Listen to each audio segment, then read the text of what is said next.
I think that our technology is helping us catch up with our consciousness.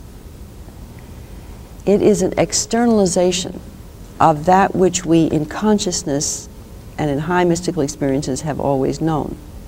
For example, we've always known that we are one body in mystical experience. All men are members of one body.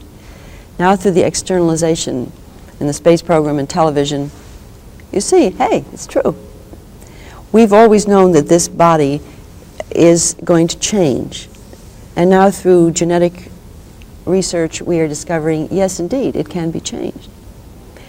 So I see that the growing edge of technology, when fused with the intentionality of becoming co-creative with God, is part of the tools of co-creation. I see a continuum of technology starting with the synthesis of elements, and the genetic code is an information technology. Photosynthesis is an industrial process of nature. Our mind-body system have the technological aspect, like if you have an operation, you put in a new vein or a new little widget somewhere in a hip. That's part of you is mechanical, no doubt. All right, your thumb is a magnificent technological triumph. Now what we're doing through the mind is simply making increased instruments, but like that newborn baby, we don't know what they're for. Now let's assume that what they're for is to help us become co-creative with evolution itself, to restore this earth, to build new worlds in space, to change our bodies.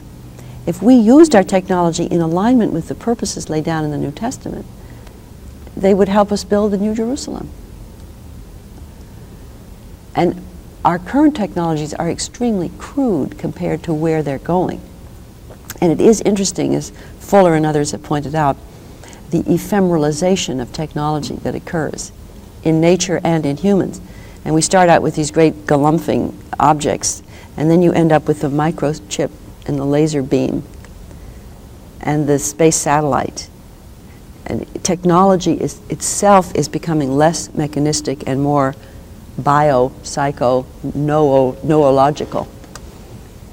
So even the word technology, we mustn't imagine belching steel factories and Cadillacs as what it's going to be, any more than the dinosaur is the best that nature has been able to do in bodies. Another very interesting thing about observing evolution is that aesthetics is inherent in evolution.